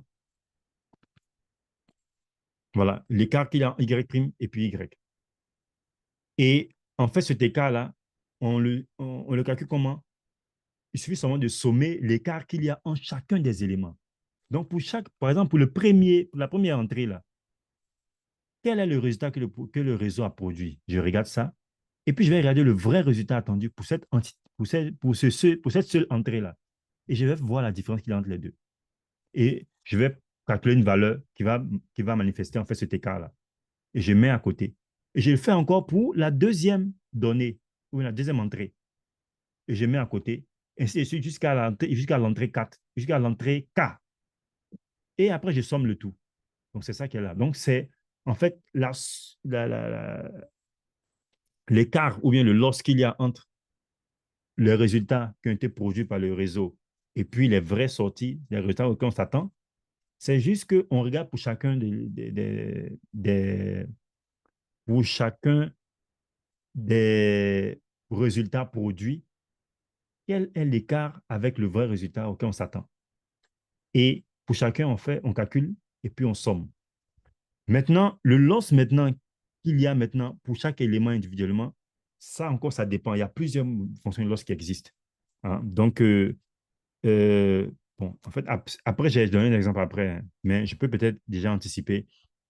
Si notre réseau est en train de faire de la régression, c'est-à-dire c'est en train de prédire le Y qui est produit, c'est une valeur numérique, une valeur continue. Donc, un exemple très simple qui est connu, c'est l'erreur quadratique moyenne, hein, qu'on appelle souvent MSE, Mean Square Error, l'erreur quadratique moyenne, qui est juste, ben, si je considère que je suis en une dimension pour simplifier, c'est juste la valeur absolue entre le Y, euh, comment j'ai appelé ça? Supposons que je prends le premier, ça fait Y1. Bon, si je suis en une dimension, ça veut dire grand K égale à 1. Donc, ça veut dire que j'ai seulement un seul élément. Ça fait Y1 moins Y prime. Ou bien je peux inverser, voilà. Y prime 1 moins Y1. C'est juste la valeur absolue entre ces deux éléments. Si je suis en une grande dimension, ben, je vais le faire par composante. Parce que lui-là, il a encore des composantes. Hein. Donc, il y aura la composante Y1, 0, Y1 encore 1, Y1, 2. Et je vais faire pareillement avec celui-là. Donc, je vais juste prendre les composantes une à une. Je vais calculer les différences qu'il y a. Donc, en général, on prend plutôt, là, j'ai dit la valeur absolue. C'est plutôt la différence au carré. Voilà. La différence au carré. Et puis, on prend la moyenne de tout ça. On prend la moyenne. Donc, de façon moyenne, quel est l'écart qu'il y a entre chacune des composantes qu'on a obtenues? Donc, ça, c'est un exemple de loss. Donc, c'est ce qu'on appelle couramment le MSE, qui signifie Mean Square Error. Et en français, on dit c'est l'erreur quadratique moyenne. Donc, ça, c'est un exemple de loss. Donc, il y a plusieurs autres voilà, fonctions de loss qui existent. Donc, voilà encore un truc. Voilà, c'est un calcul très simple, hein, voilà, qui est utilisé pour pouvoir calculer cette différence-là. Donc, vous voyez que la mesure de performance, ce n'est pas quelque chose de, de trop compliqué, hein, comparativement au modèle du réseau des neurones. Maintenant, qu'est-ce qu'il reste maintenant à voir? Le dernier élément, c'est le mécanisme de mise à jour. Donc là, c'est la partie, voilà, que je pense qui pose beaucoup de, on va dire, on se pose beaucoup de questions. Comment est-ce qu'on peut mettre à jour? Ben, déjà, d'abord, qu'est-ce qu'on veut faire? Ce loss qu'on définit là, il est très important puisqu'on a dit que le loss doit être, comment dirais-je, le mécanisme de mise à jour doit servir à maximiser la performance. Et le loss, en fait, lui, il mesure l'écart qu'il y a entre ce que le réseau a produit et puis la vraie sortie à laquelle on s'attend. Donc, plus ce loss-là est proche de zéro, plus la sortie du réseau est très proche du résultat auquel on s'attend. Donc, ce qui signifie que le réseau produit quelque chose, voilà, qu'on considère comme correct ou bien comme juste. Donc, ce qu'on cherche à faire, en fait, c'est de trouver les paramètres qu'on va appeler W0, grand W0 comme ça. Je mets 0 pour dire que ce sont des valeurs fixées, en fait, qui vont minimiser le loss. C'est ça, en fait, l'idée. C'est qu'on recherche comment on va mettre différentes valeurs dans tous les paramètres là, de sorte que bon, on atteint le minimum possible. Le loss va atteindre la valeur minimale possible. Et en général, en mathématiques, on écrit ça souvent, on écrit argmin pour dire quel est l'argument de la fonction qui va minimiser l'argument voilà, qui va minimiser cette fonction-là. Donc, en fait, ici, j'ai fait de la réécriture, hein, parce que je n'ai pas voulu écrire le loss encore pour alourdir. Donc, j'ai juste écrit L. Donc, si vous regardez bien ce qu'il y a ici, hein, le loss, là, il dépend, en fait, hein, dans notre cas ici, précisément, le loss dépend des Y prime, comme j'ai mis ici, et puis des Y. Et ça, on a dit que ça, c'est la sortie. Et ça c'est... Non, ça, c'est le résultat produit par le réseau, plutôt. Et là, c'est la sortie. Or, on sait que... Qu'est-ce qu'on sait? On sait que la sortie, c'est égal à ça, en fait. C'est égal au réseau appliqué à l'entrée avec les paramètres. Donc, ça fait que, finalement, le loss, là, il dépend de l'entrée et puis des paramètres. Et là, j'ai juste copier encore le fait on a la sortie escomptée. Donc, au fond, le loss, en fait, il dépend de ces trois éléments-là. Non seulement on a l'entrée, il dépend aussi de la vraie sortie, et puis il dépend des paramètres. Donc, le loss dépend de ces trois éléments-là.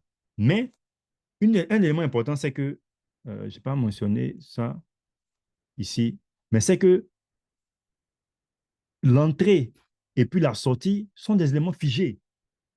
C'est ça qui forme en fait ce qu'on appelle les données. Puisque l'entrée, par exemple, on a pris le cas de la bagarre toujours, c'est une image réelle. Ce n'est pas quelque chose qu'on peut changer nous-mêmes. C'est une image qui vient de la nature, elle est réelle. Et la sortie aussi, c'est quelque chose de réel qui est figé. Parce que c'est quelque chose qui donne la description vraiment de la scène. C'est figé. Et l'élément sur lequel on peut bouger, c'est quoi? C'est W. Donc, en fait, je n'ai pas écrit ça là, mais on peut voir que le loss là, en fait, finalement, c'est une fonction de W tout simplement. C'est une fonction de W. Parce que le seul élément sur lequel on a la main pour modifier, ce n'est que W. Donc, il peut être vu comme une fonction de W uniquement. Parce que le reste sont des constantes. Le X, c'est une constante. Le Y, c'est une constante dans ce cadre-là. Est-ce que c'est clair? Vous comprenez le fait qu'elles sont figées, X et Y. Oui, c'est clair. C'est clair. Voilà. Donc, le loss ici, en fait, au fond, c'est comme si on veut minimiser, tout simplement, trouver le W qui va minimiser le L ou bien le loss.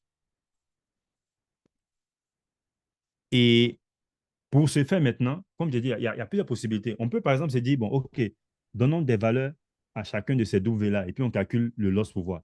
Est-ce que c'est petit ou bien c'est grand? Et puis après, on va encore assigner d'autres valeurs comme ça au hasard. On va modifier et puis on va essayer d'échanger. Donc ça, c'est ce qu'on appelle une recherche, hein, une recherche exhaustive. Mais vous pouvez comprendre clairement que si on a beaucoup de paramètres, ça va être trop difficile de pouvoir trouver les bons paramètres. Parce que c'est comme si on est dans un endroit où on ne voit pas clair et puis on essaie de toucher les choses comme quelqu'un qui ne voit pas clair. Bon, voilà, juste comme quelqu'un qui ne sait pas trop ce qu'il fait. Donc, pour cela, il faut trouver un moyen un peu plus, on va dire, plus stratégique, voilà, pour s'orienter, pour guider un peu les changements des valeurs pour qu'on puisse avoir ce qu'on veut. Et pour cela, justement, il y a une formule mathématique qui existe. Donc, cette formule, elle existe depuis, je pense que c'est Cauchy qui l'avait découverte, hein, si je crois bien. Donc, c'est vrai que ça date de 1800. Hein. C'est que si je prends W, je prends des valeurs initiales de W et que je modifie à travers cette formule-là, donc qui va être égale à l'ancienne valeur de W moins une valeur qu'on appelle état, donc ça c'est une constante, fois la dérivée de l'os par rapport à W. En faisant ça, je peux minimiser et je peux trouver des valeurs W qui vont automatiquement minimiser la fonction de l'os. Ça, c'est une formule mathématique qui existe depuis longtemps. Et peut-être pour illustrer comment est-ce que cela se fait, avec un cas très simple, je vais prendre le cas à une dimension, parce que c'est le plus cas qui va, c'est plus facile d'imaginer en une dimension. C'est le schéma qui est là. Donc, W, comme on dit que W, j'ai dit que l'os, finalement, c'est une fonction de W simplement. Hein. Je suppose que j'ai ici en une dimension seulement, j'ai un seul paramètre, et j'ai mis ici le trait de l'axe des abscisses W, et j'ai l'axe des ordonnées LW. Donc, supposons qu'au départ, je prends une valeur au départ, ici, que je vais appeler W0, qui est la première valeur initiale. Donc, vous voyez très bien que cette valeur elle est élevée. C'est-à-dire que quand j'ai fait L de W, ça signifie que le poste est élevé.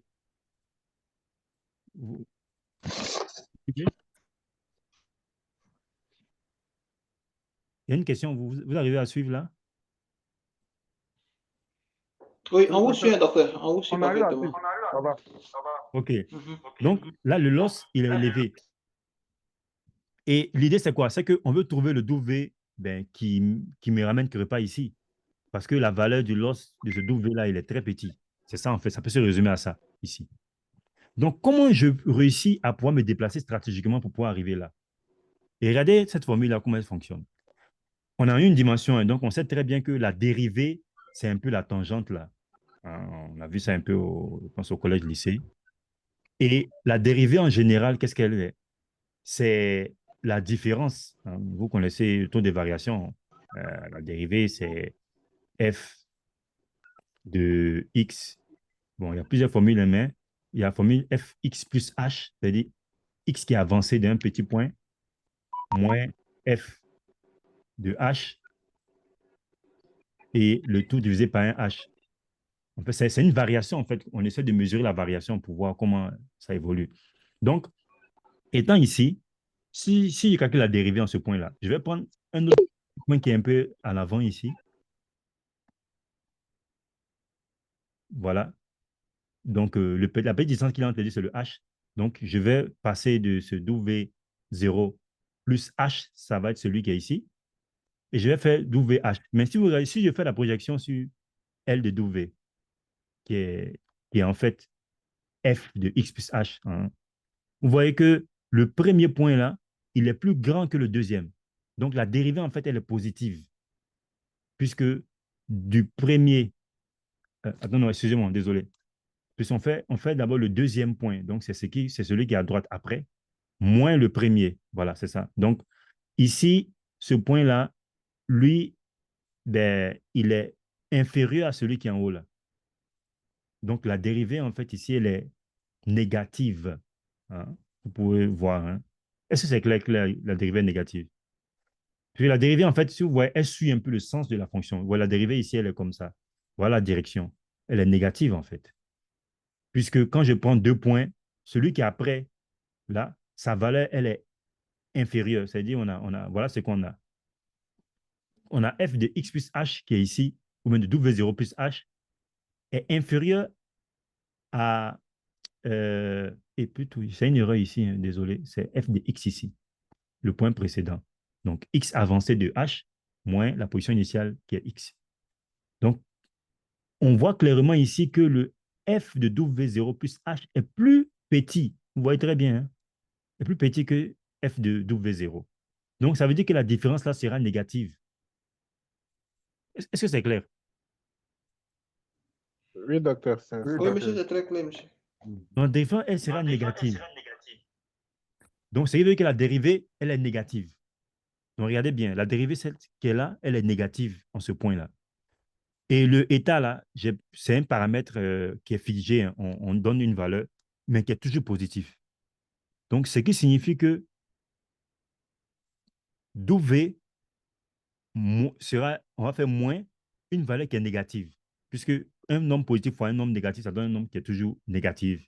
Hein. Moins 2 fois 2, c'est égal à moins 4 qui est négatif. Donc, on va avoir moins quelque chose, en fait. Donc, ce qui fait qu'on va avoir W qui va être ajouté de quelque chose. C'est-à-dire que la mise à jour, en suivant cette formule-là, quand on est ici, fera que la prochaine valeur de W va augmenter. Est-ce que vous voyez? Vous êtes d'accord avec moi?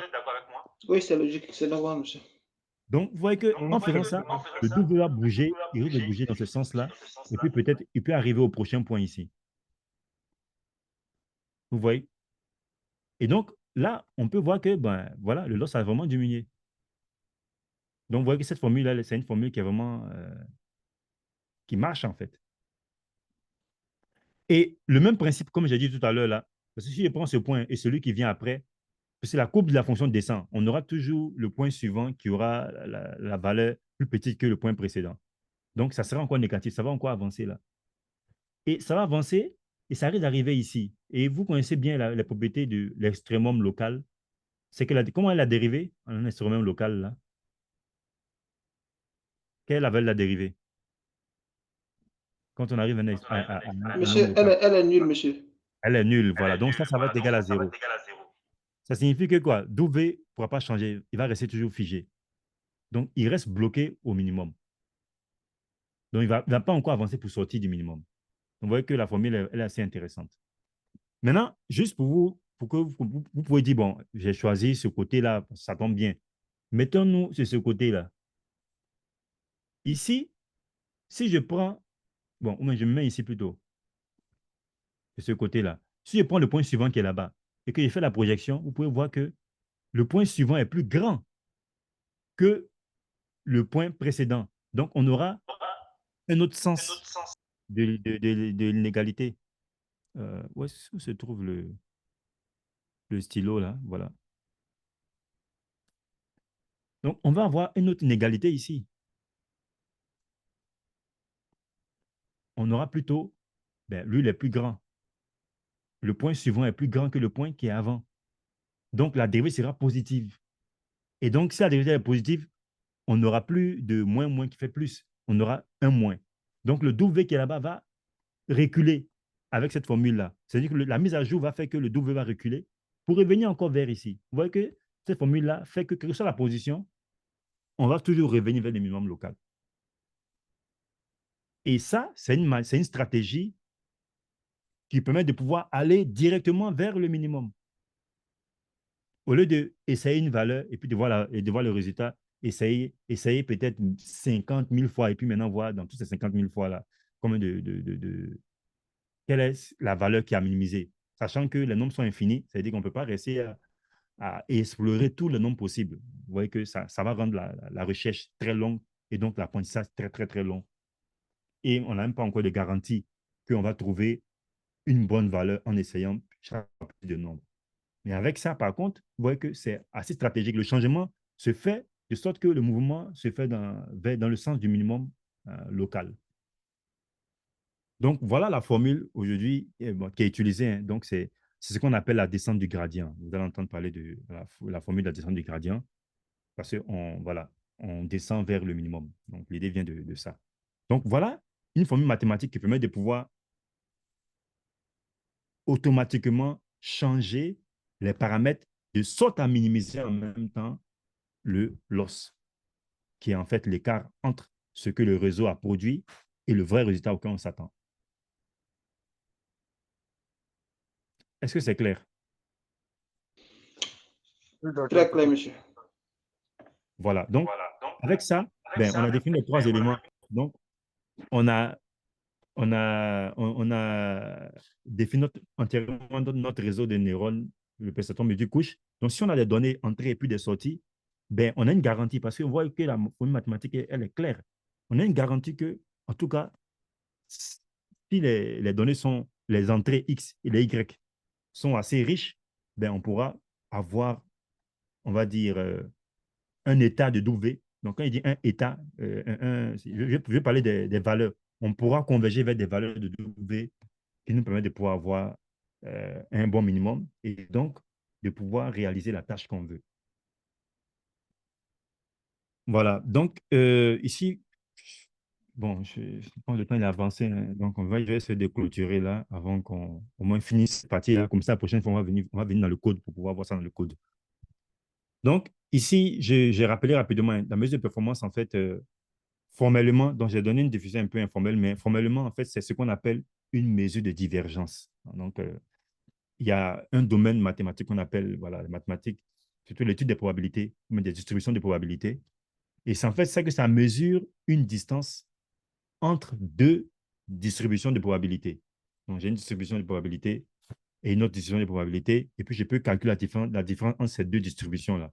C'est ça vraiment, formellement, ce que c'est qu'un loss. Hein. Donc, mathématiquement, voilà, il y a vraiment des détails mathématiques là-bas. Mais en général, en machine learning, bon, on ne rentre pas trop dans le fond. On utilise juste le résultat sans trop voilà, aller dans les détails mathématiques. Mais juste quand même pour votre gouverne, pour savoir un peu aussi, voilà, c'est qu'il y a deux propriétés principales. C'est que la divergence doit être positive tout le temps.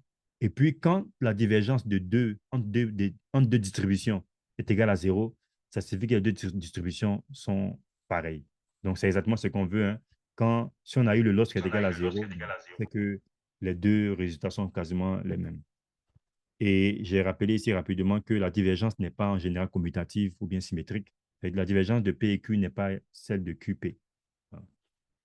Et là, j'ai juste rappelé, comme tout à l'heure, là, j'avais dit, la distance euclidienne, hein, qui est un loss qui est beaucoup utilisé. C'est vrai que j'ai oublié de marquer le coefficient de moyenne, là, 1 sur K, mais c'est ça le MSE en fait. Hein. C'est le MSE voilà, que j'ai mentionné déjà. Ça, c'est un exemple de loss. OK. Donc, Ah, bon, c'est encore un gros morceau, hein. Mais je pense qu'on va s'arrêter Donc, là quand même. docteur, Oui, donc, si je dois comprendre bien, ça dit l'idéal qu'on veut atteindre, c'est que le différentiel doit tendre vers zéro, voilà. doit être Doit égal à tendre- zéro. Mais égal à zéro, c'est quelque chose qui. Impossible. C'est pas que c'est. On va dire. Ça peut arriver, mais si ça arrive, il y a un risque. C'est D'accord, que docteur. peut-être que notre modèle, en fait, finalement, il copie juste les données. Ouais, c'est vrai. Ça, c'est clair. Voilà. Donc, il y a un problème. C'est qu'on veut qu'il apprenne, mais pas qu'il copie les choses. Parce que si on copie, c'est qu'on ne comprend pas, en fait, en général. Donc, Ouais, c'est c'est exact. bizarre, mais en réalité, ça se reflète de cette manière-là. Donc, quand on a zéro, c'est pas un bon signe. Si tu mets tout en train D'accord, de docteur. tu as vu que tu as trouvé zéro, je dis qu'il y a un petit souci. Voilà. Hmm. Et qu'il est en train de copier juste les données seulement. D'accord, docteur. C'est compris. Bon, on va dire, pour la suite, on va voir ça la prochaine fois, mais vous avez remarqué une chose, c'est que j'ai pris pour acquis qu'on connaît la dérivée de cette fonction-là. Mais la réalité, vous avez vu que la fonction est beaucoup plus complexe, hein. Donc, c'est ce que j'ai mis ici. Il a dit que, ben, on connaît bien la formule, elle n'est pas compliquée à calculer, mais comment on calcule cette dérivée-là? Sachant que l'os, là, ben, il est très compliqué, en fait. Il y a une grosse fonction dedans, en fait, qui est une grosse composée, une longue composée de fonctions. Et chaque composé a différents paramètres. Donc, quand on parle de dérivée par rapport à W comme ça signifie on va dériver par rapport à chaque WI et chaque BI. C'est ce qui se cache derrière dérivé par rapport à W. Puisque W, c'est l'ensemble de tous ces WI et BI. Donc, comme vous avez dit un paramètre, vous avez parlé des modèles qui ont 1 milliard de paramètres. La vérité, c'est qu'on dérive par rapport à chacun de ces milliards de paramètres, en fait. Donc, là encore, c'est un autre problème qui se pose. Comment on va dériver 1 milliard de paramètres? Je pas, moi, en tant qu'humain, je ne vais pas écrire ça à la main. Ça ne marche pas. Je ne vais pas écrire. Il n'y a pas un tableau qui pourra contenir ça. Donc, pour cela, il y a une autre astuce que les chercheurs ont mis en place. C'est ce qu'on appelle la rétropropagation du gradient.